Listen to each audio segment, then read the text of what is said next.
Right bulletin లో breaking చూస్తున్నాం. రాహుల్ గాంధీ హైదరాబాద్ రాకను ఎమ్మెల్సీ కల్వకుంట్ల కవిత ఎద్దేవా చేశారు. ఎక్స్ వేదికగా రాహుల్ గాంధీకి ప్రశ్నల వర్షం కురిపించారు. దారి తప్పి తెలంగాణకు వస్తున్న ఎన్నికల గాంధీకి స్వాగతం అంటూ ఎద్దేవా చేశారు.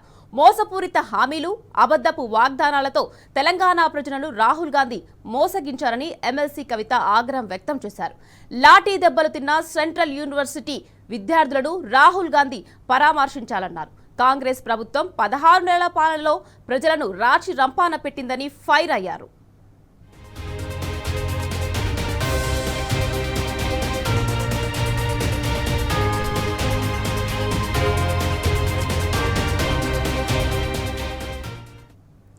హైడ్రా, మూసీ పేరుతో ప్రజల మీదికి బుల్డోజర్లు పంపిందని ఎమ్మెల్సీ కవిత ఆగ్రహం వ్యక్తం చేశారు. లగచర్ల, బంజారా ఆడబిడ్డలపై అర్ధరాత్రి వేళ అఘాయిత్యాలకు ఒడిగట్టిందన్నారు. సర్కార్ దుశ్చర్యకు అడ్డంకిగా ఉన్నారని, బంజారా యువతపై థర్డ్ డిగ్రీ ప్రయోగించిందని మండిపడ్డారు. రేవంత్ రెడ్డి ప్రభుత్వం సాగించిన ఈ రాక్షస కాండను జాతీయ మానవ హక్కుల కమిషన్ సైతం నిర్ధారించిందన్నారు. కరెంటు పోయిందని సోషల్ మీడియాలో పోస్ట్ పెడితే అరెస్టులు, వేధింపులు, బెదిరింపులకు పాల్పడుతున్నారన్నారు.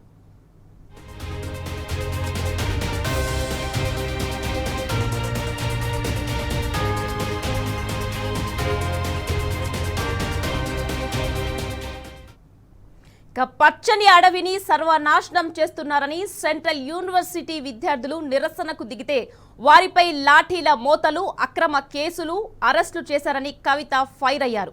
తెలంగాణ ప్రజలు సోనియా గాంధీని, ప్రియాంక గాంధీని, రాహుల్ గాంధీని నమ్మి అధికారమిస్తే ఉమ్మడి రాష్ట్రంలో కన్నా తీవ్ర నిర్బంధ అణిచివేతను బహుమతిగా ఇచ్చారని కవిత అన్నారు.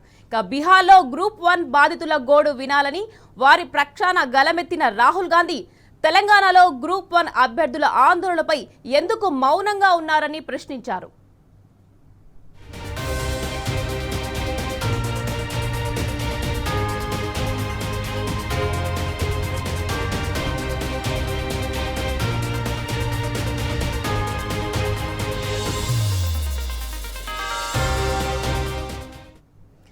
రాహుల్ గాంధీ, సోనియా గాంధీ ఇచ్చిన 6 గ్యారంటీల పరిస్థితి ఏంటని ఎమ్మెల్సీ కవిత నిలదీశారు. రైతులకు 2 లక్షల రుణమాఫీ చేస్తామని ఇచ్చిన హామీని సగానికే పరిమితం చేశారని గుర్తు చేశారు. దేశానికి ఆదర్శంగా నిలిచిన రైతు బంధు పథకానికి తూట్లు పొడిచి ఆ పథకాన్ని నిర్వీర్యం చేశారు. అయినా ముఖ్యమంత్రి రేవంత్ రెడ్డిని నిలదీయడెందుకని రాహుల్ను ప్రశ్నించారు.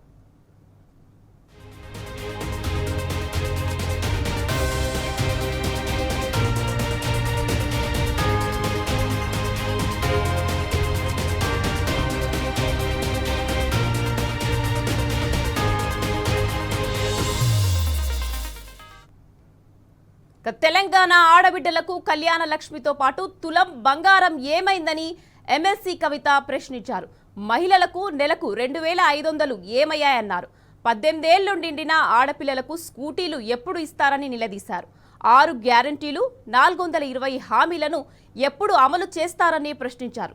ఎర్రబుక్కు పట్టుకొని రాజ్యాంగాన్ని రక్షించాలంటూ దేశమంతా తిరిగే రాహుల్ గాంధీ తెలంగాణలో ముఖ్యమంత్రి రేవంత్ రెడ్డి మానవ హక్కులను మంట కలుపుతూ దమనకాండ సాగిస్తూ ప్రజాస్వామ్యాన్ని అపహాస్యం చేస్తుంటే ఎందుకు మౌనంగా ఉన్నారని కవిత ప్రశ్నించారు.